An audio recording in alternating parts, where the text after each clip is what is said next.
तो स्टूडेंट्स चलो अभी स्टार्ट करते हैं अपना एक्टिव पैसिव वापस से। तो आगे बताया वैसे ही कि डायरेक्ट इनडायरेक्ट जो होता है और एक्टिव पैसिव, वो दोनों में डिफरेंस समझना बहुत ज़रूरी है। डायरेक्ट इनडायरेक्ट में क्या होता है कि डायरेक्ट स्पीच कब कहलाती है कि जब दो लोग आमने सामने बात कर रहे होते हैं, यानी स्पीकर और लिसनर। स्पीकर को हम फर्स्ट पर्सन कहेंगे और लिसनर को सेकंड पर्सन कहेंगे। तो जब ये दोनों बात कर रहे हो आमने सामने, तो वो बातचीत क्या कहलाएगी, डायरेक्ट स्पीच कहलाएगी। और इनडायरेक्ट स्पीच यानी जब जो लिसनर होता है या सेकंड पर्सन, वो किसी थर्ड पर्सन को जाके सारी बात रिपोर्ट करता है या फिर सुनाता है, उसको क्या कहते हैं, इनडायरेक्ट स्पीच। और अब एक्टिव पैसिव में डिफरेंस समझ लेते हैं कि एक्टिव वॉइस क्या होता है। कि एक्टिव वॉइस में सारा कंसंट्रेशन अपने सब्जेक्ट के ऊपर किया होता है, या फिर ऐसा कह सकते हैं कि यहाँ पे सब्जेक्ट मेन होता है। और दूसरी बात ये है कि कभी कभी इसमें ऑब्जेक्ट भी नहीं आता है, ऐसा भी होता है, ऑब्जेक्ट आता नहीं है एक्टिव वॉइस में। जैसे कि सामने आगे बताया वैसे राम ने खाना खाया, तो इसमें क्या है, ऑब्जेक्ट नहीं है, क्या खाया अपने को पता नहीं है।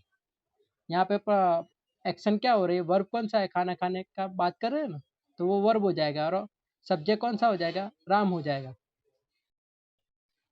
तो उसमें ऑब्जेक्ट नहीं आया कि क्या खाना खा रहा है, किसी को पता ही नहीं। तो ऐसा होता है कभी कभी, हर एक सेंटेंस में ऐसा नहीं होता है, पर कभी कभी ऐसा होता है तो चल जाता है एक्टिव वॉइस में। और पैसिव वॉइस में इसका उल्टा होता है, उसमें अपने को ऑब्जेक्ट चाहिए और ऑब्जेक्ट मेन होता है, सारा कंसंट्रेशन सेंटेंस का ऑब्जेक्ट के ऊपर होता है। तो उसकी वजह से क्या होता है कि उसमें भी कभी सब्जेक्ट ना दिया हो ना तो भी चल जाता है। कि क्रिकेट खेले, पर कौन खेला वो पता नहीं है, ऐसा होता है। तो एक्टिव पैसिव में डिफरेंस ये पता चल गया होगा तुमको।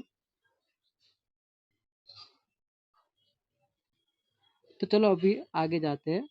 ये एग्जाम्पल्स ही दिए है, देखो दोनों के। एक्टिव वॉइस में क्या एग्जाम्पल दिया है, मंकीस एड और बनानास, कि मंकी ने बनाना को ऐसे सूंघ लिया।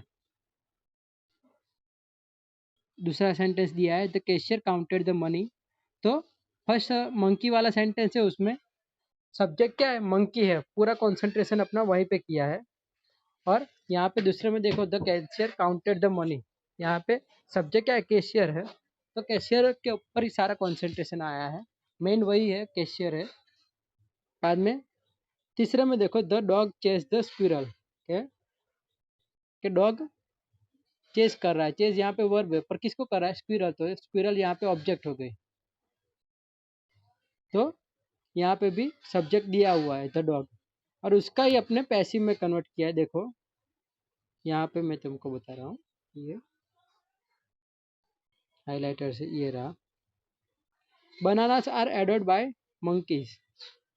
तो देखो यहाँ पे बनानास ऑब्जेक्ट था, वो यहाँ पे मेन हो गया और आगे आ गया, और मंकीज जो सब्जेक्ट था वो पीछे चले गए। और इसमें एक ही चीज़ ध्यान रखनी है, भाई सब्जेक्ट होता है उसके आगे बाय दिया होता है, और कभी कभी सब्जेक्ट ना दिया हो तो चल जाता है। तो बनानास आर एडोड बाय मंकीज। और एक चीज़ यहाँ पे बहुत अच्छी एक्टिव पैसिव में, कि कोई भी टेंस हो इसमें वर्ब का थर्ड फॉर्म या फिर पास्ट पार्टिसिपल अपने कहते हैं ना, वही आता है। वो एक अच्छी चीज़ है, कोई भी टेंस लो उसमें तुमको ये पास्ट पार्टिसिपल आएगा ही, वर्ब का थर्ड फॉर्म। तो ज़्यादा याद रखने की ज़रूरत नहीं है। जैसे डायरेक्ट इनडायरेक्ट में अपने याद रखा था ना, कि सिंपल प्रेजेंट हो तो सिंपल पास्ट होता है, बाद में कंटिन्यूस प्रेजेंट हो तो कंटिन्यूस पास्ट होता है। तो ये ऐसा सब अपने को याद रखने की ज़रूरत नहीं, यहाँ पे वर्ब का थर्ड फॉर्म ही आता है, और वर्ब के फॉर्म भी याद रखने की ज़रूरत नहीं है। तो ये एक चीज़ इसमें बहुत अच्छी है। और सेकंड सेंटेंस का चलो अपने किया। अब यहाँ पे द दूसरे सेंटेंस में क्या था कि the cashier counted the money, तो यहाँ पे द मनी था वो ऑब्जेक्ट था, वो आगे आ गया और उसका आपने कन्वर्ट किया। तो देखो, the money was counted by the cashier. और यहाँ पे जब कन्वर्ट करते हैं, जब अपने एक्टिव में से पैसिव में, तो ऑब्जेक्ट के हिसाब से अपने को सेंटेंस करना है। ऑब्जेक्ट मेन हो जाता है ना, तो उसके हिसाब से अपना प्रोनाउन लगे, सॉरी हेल्पिंग वर्ब लगेगा यहाँ पे। यहाँ पे देखो अब थर्ड सेंटेंस में, the squirrel was chase by the dog. और यहाँ पे देखो द स्क्विरल ऑब्जेक्ट था वो मेन हो गया, और उसके हिसाब से अपने क्या लगाया, हेल्पिंग वर्ब लगाया वॉज, और वर्ब का थर्ड फॉर्म चेज का चेजी रहा, और बाय द डॉग हो गया। अब आगे उसके चलो थोड़े रूल्स देख लेते हैं। अब सिंपल प्रेजेंट टेंस का स्टार्ट करते हैं। यहाँ तो सिर्फ मैंने जो अभी समझा है ना ऊपर का, तो वही दिया है। और अब सिंपल प्रेजेंट का देख लेते हैं। तो देखो सिंपल प्रेजेंट का फॉर्म अपने क्या किया था कि अगर टेंस में याद रखा होगा तुमने, तो टेंस में अगर ध्यान दिया होगा तो तुमको याद होगा भाई सिंपल प्रेजेंट टेंस में क्या आता था, हेल्पिंग वर्ब डू और डज आता था। और पॉजिटिव सेंटेंस अगर होता था तो उसमें अपने क्या करते थे, वर्ब का बेस फॉर्म या फिर एस या ई एस लगाते थे। अगर डू आता था, कोई भी सब्जेक्ट होता था ऐसा कि जिसके पीछे डू आ सकता है, तो उसका पॉजिटिव सेंटेंस बनाते वक्त अपने क्या करते थे, वर्ब का बेस फॉर्म ही रख देते थे। जो वर्ब दिया वैसे का वैसा, प्ले दिया तो प्ले का प्ले। पर अगर डज वाला सेंटेंस आता था, सॉरी डज वाला सब्जेक्ट आता था, तो उसके पीछे अपने क्या करते थे, वर्ब के पीछे एस या एस लगा के रखते थे। ऐसा था। तो उसका ही अपने पैसिव में कन्वर्ट करने के लिए क्या किया कि इज एम आर लगा दिया। उसमें क्या होगा, कन्वर्ट करेंगे तब तो ऑब्जेक्ट आगे आ जाएगा, और उसके ऑब्जेक्ट के पीछे क्या लगेगा, इज एम आर, आगे ही अपने बात किया वैसे।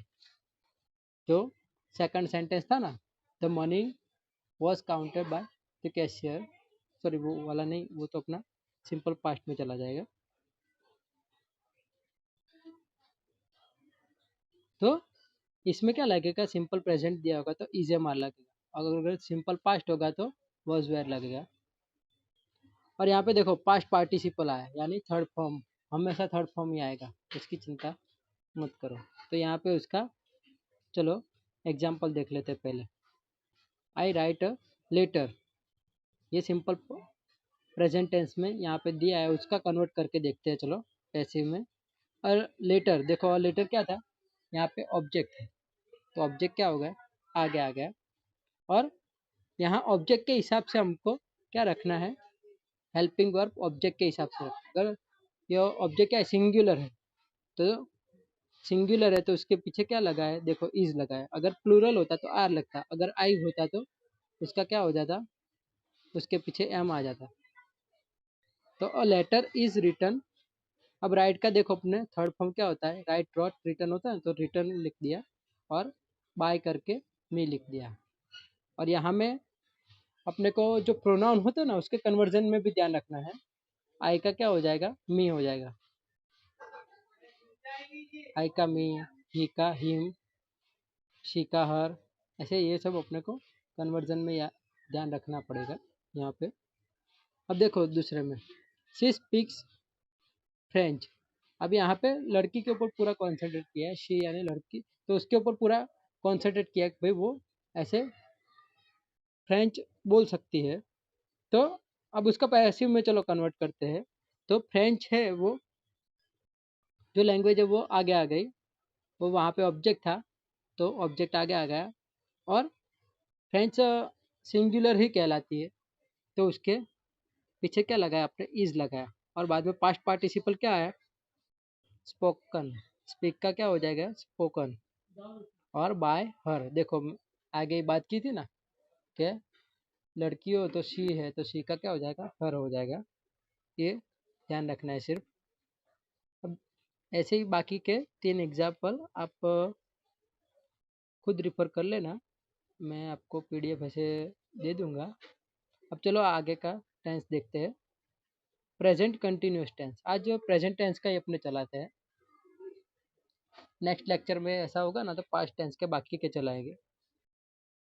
अब देखो प्रेजेंट कंटिन्यूस टेंस का दिया है, तो प्रेजेंट कंटिन्यूस टेंस में अपने सिखाया था वैसे क्या आ गया है, उसका फॉर्म इज एम आर आता है, और वर्ब के पीछे आई एन जी होता है ना, तो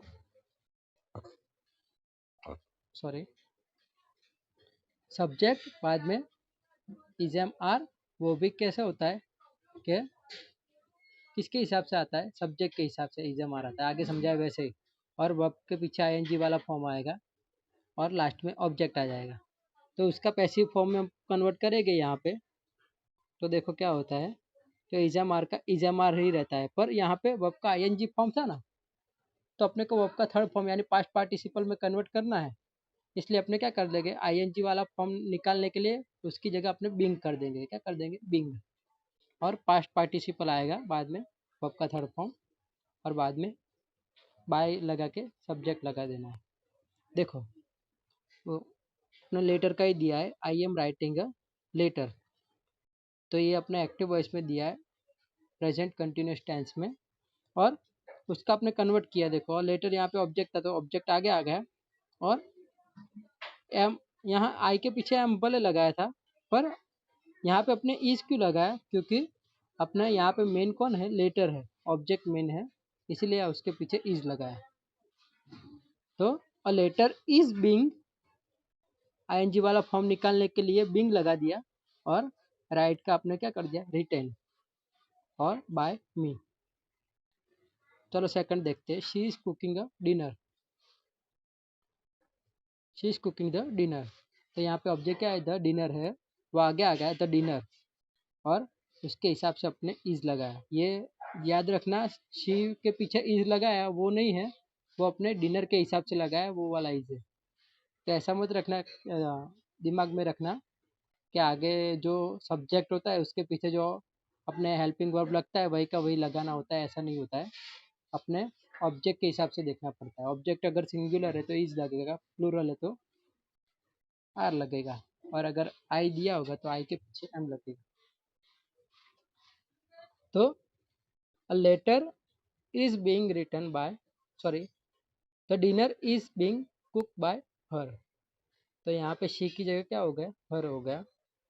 तो डिनर ऑब्जेक्ट आगे आ गया, उसके पीछे इज लगाया, और आईएनजी वाला फॉर्म हटाने के लिए बिंग लगा दिया, और वर्ब का थर्ड फॉर्म कुक का क्या होगा, कुकड, और बाय हर, शी का हर कर दिया। और यहाँ पे भी बाकी के नीचे के तीन हैं वो आप देख लेना। अब देखो प्रेजेंट परफेक्ट टेंस देखते हैं। इस टेंस में भी अपने सिखाया था, क्या आता है, हैज हैव आता है, और पास्ट पार्टिसिपल आता है। तो इसमें तो पास्ट पार्टिसिपल आएगा तो चेंज करने का ज़रूरत ही नहीं पड़ेगा वर्ब को। वर्ब तो होगा, वर्ब जो होगा वही का वही रख देना है अपने को, और उसका पैसिव में कन्वर्ट करेंगे तो क्या हो जाएगा, हैज हैव बीन हो जाएगा, और पास्ट पार्टिसिपल वाला फॉर्म आ जाएगा। तो हैज हैव कब लगता है वो तो तुमको पता ही होगा, फिर भी मैं बता देता हूँ। जो सिंगुलर होता है उसके पीछे क्या लगता है, हैज लगता है, और प्लूरल होते हैं उसके पीछे क्या लगता है, हैव लगता है। सिर्फ आई ऐसा है, उसके पीछे हैव लगता है, वो भले सिंगुलर है पर उसके पीछे हैव लगता है, आई हैव, आई के पीछे हैज नहीं लगता है। बाकी जब दूसरे सिंगुलर्स का यूज़ करते हैं प्रोनाउन, तब उसके पीछे हैज आता है। सिर्फ आई ही ऐसा है कि उसके पीछे हैव आता है, और बाकी प्लूरल है उसके पीछे भी हैव आता है। तो चलो अब इसका कन्वर्जन देखते हैं, इसके एग्जाम्पल। आई हैव ईटन अ पाई, कि भाई मैंने पाई खाई थी, तो उसका अपने यहाँ पे अ पाई क्या है, ऑब्जेक्ट है, तो उसको अपने आगे ला दिया अ पाई। बाद में हैव है तो यहाँ पे हैज़ क्यों हो गया, वो चीज़ ध्यान रखना कि आगे जो आगे समझाए वैसे ही। हैज़ अपने किसके हिसाब से रखा है, पाई के हिसाब से, पाई सिंगुलर है इसलिए हैज़ रखा है, तो इसीलिए हैज़ आ गया। जैसे कन्फ्यूज मत होना कि भाई यहाँ पे हैव दिया यहाँ पे हैज़ कैसे हो गया, तो अब पाई सिंगुलर है इसलिए उसके पीछे हैज़ आ गया। और उसके बाद बीन, बाद में ईटन का ईटन ही रहा, क्योंकि अपने टेंस में देखा था भाई प्रेजेंट परफेक्ट टेंस होता है, उसमें क्या होता है कि वर्ब का थर्ड फॉर्म आता है, और इसमें भी वर्ब का थर्ड फॉर्म यानी पास्ट पार्टिसिपल आता है, तो चेंज नहीं होगा, ईटन का ईटन ही रहा। अब दूसरा देखते हैं, सॉरी, और बाय मी, आई का क्या हो गया, मी हो गया। अब he has written a letter, active voice में दिया है कि भाई उसने लेटर लिखा था। अब यहाँ पे अ लेटर क्या है, ऑब्जेक्ट है, वो आगे आ गया और हैज़ का हैज़ ही रहा। क्यों? क्योंकि ये लेटर भी सिंगुलर है, ही भी सिंगुलर है इसलिए। और बिन लगा पीछे, अपने फॉर्मूला देखा उसके हिसाब से। और रिटर्न का रिटर्न, क्योंकि पास्ट पार्टिसिपल ही है दोनों। और बाय हिम, ही का हिम हो गया। नीचे के 3 एग्जाम्पल आप देख लेना। अब आगे का देखते हैं। सॉरी, ये तो पास्ट टेंस आ गया। पास्ट टेंस अपने नेक्स्ट टाइम देखेंगे दूसरे